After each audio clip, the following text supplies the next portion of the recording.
Como fazer uma cravação inglesa no 3D, né? Se você está produzindo aí uma joia e quer saber como funciona uma cravação inglesa, aquela cravação que você não tem grifas, né? Você não tem as garrinhas. Se você não me conhece, meu nome é Guilherme Jardim, trabalho com modelagem e impressão 3D com uma especialização no ramo da joalheria, beleza? Que é um ramo que eu tenho mais paixão, onde eu sempre trabalhei. Como funciona esse tipo de cravação no 3D?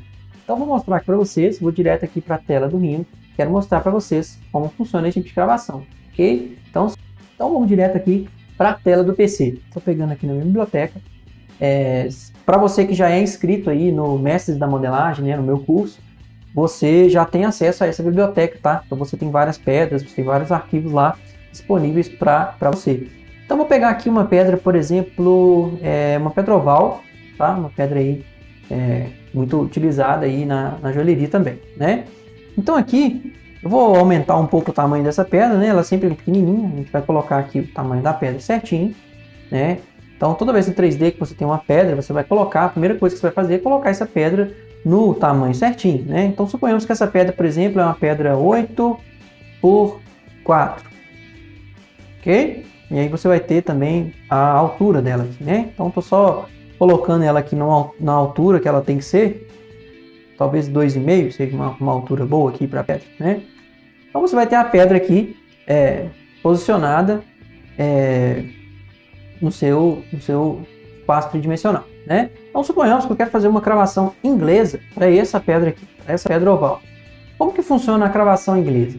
Para você entender uma cravação inglesa, talvez seja interessante você entender uma cravação que não é inglesa, uma cravação com chatão, né? Com grifos. Como que funciona essa cravação? Você vai ter uma base, que é onde a sua pedra vai encostar. Então aqui, para eu fazer essa base, eu vou fazer uma elipse aqui do tamanho da minha peça, ok? Então eu vou fazer aqui uma elipse de exatamente 8. Vou fazer aqui uma elipse com 8, né, por 4. Então fiz uma elipse aqui, ok? Então você vê que ela tem um contorno certinho da minha pedra, né? E aí você faz a sua base. Para fazer a sua base, você tem que dar uma espessura para isso daqui. Então eu vou usar uma espessura aqui, por exemplo, aí vai depender, né, do metal que você vai fabricar, mas vou usar aqui uma espessura de 0,70, por exemplo, ok? Então estou aqui com uma espessura de 0,70 para dentro e vou fazer a minha base aqui numa determinada altura. Também vou fazer aqui de 0,70, tá? Para manter a mesma espessura. Então você vai ter essa basezinha. Então, quando você tem um gravador, o gravador ele vai pegar a peça, ele vai vir, ele vai descer essa peça até ela encostar na base. Tá? Então a gente meio que consegue simular um pouco isso daqui no 3D. Então ele vai vir e vai encostar. Aqui a minha já está até encostando já, ó, tá vendo? Você já meio que consegue enxergar isso daqui no 3D. Então a pedra ela vai ficar mais ou menos nessa altura aqui, tá? É bem mais ou menos, né? Não precisa de ser certinho não, porque a pedra no 3D ela existe aqui só para apresentação mesmo, né? Ela não precisa de ser impressa, a peça vai ser colocada depois. Então, quando você usa uma cravação normal, uma cravação com chatão com grifas, o que seria isso? Você faria a sua grifa aqui. Eu vou fazer um cilindro aqui mesmo, para ficar mais simples aqui de mostrar para vocês, ok? Então você faz aqui um cilindrinho, ó, e você faz ele na altura que você quiser, né? Normalmente ele fica aqui um pouquinho acima da mesa, da pedra, né? E um tanto bom aí, você tem uma folga para você trabalhar. Você posiciona algumas grifas em volta dessa pedra para você cravar ela, tá? Então, para ficar até mais bonitinho aqui, vou dar uma arredondadinha nessa grifa aqui, tá? Dar uma filetada aqui nessa grifa, só para ficar mais bonitinho, tá? Ó, dá uma arredondadinha na grifa. Posso até arredondar um pouco mais.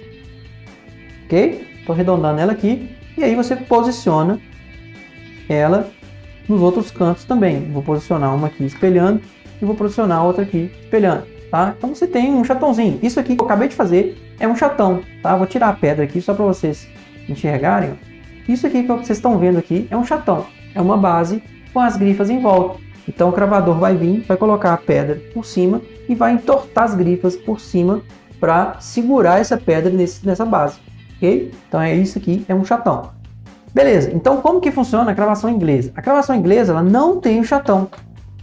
Você vai ter a basezinha aqui, certo? Vai ter a basezinha.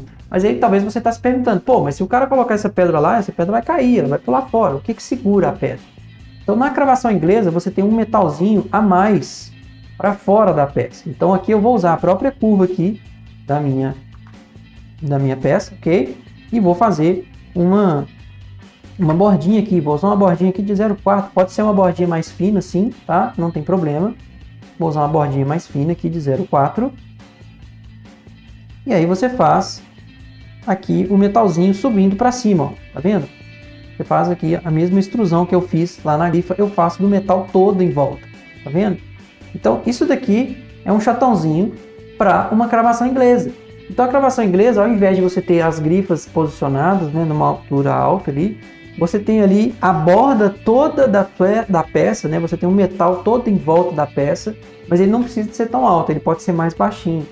Então pensa que aqui agora, o cravador, ele vai colocar a pedrinha aqui dentro e ele vai entortar esse metalzinho todo em volta, vai passar uma ferramenta ali em volta dele todo para entortar e para segurar a pedra no lugar, para que ela não pule para fora, tá? Esse é o tipo de cravação inglesa. Então existem estilos aí, né, de peças, cada uma vai ter uma beleza diferente dependendo do que você fazer. Qual cravação é melhor? Na minha opinião não existe. Tem situações em que uma vai ser melhor e que outra vai ser melhor. A cravação com chatão, ela é mais utilizada, né? É uma cravação mais comum. Mas a cravação inglesa é uma cravação que em muitos casos fica bem bonita, porque fica com aquela ideia de que você não tem as grifas e parece que é só a pedra aparecendo, né? Uma coisa bem interessante, principalmente para essas pedras ovais, assim, pedras gota também fica legal, tá? Mas pedras ovais ficam bem legais para você fazer. Então eu acho bem legal falar a respeito disso. Então sempre você tem pontos positivos e negativos, né? Por exemplo, um ponto negativo da cravação inglesa é que você tem mais metal, então você tem mais gasto de metal, tem mais ouro aparecendo e você tem mais metal tampando a peça também, né? Você tem o metal em volta dela toda ali, ó. Isso vai tampar mais a pedra, tá? Então existem aplicações para um e para outro, mas não existe um melhor que o outro, tá? Então eu espero que vocês tenham gostado aí do vídeo, só dando algumas dicas aí de como funciona, talvez você nunca viu. Se você tem também mais algumas dúvidas, deixe seu comentário aí no final do vídeo, vou ter o prazer de conversar com você também e deixe seu like aí se você gostou, beleza? Então, que Deus abençoe vocês, muito obrigado.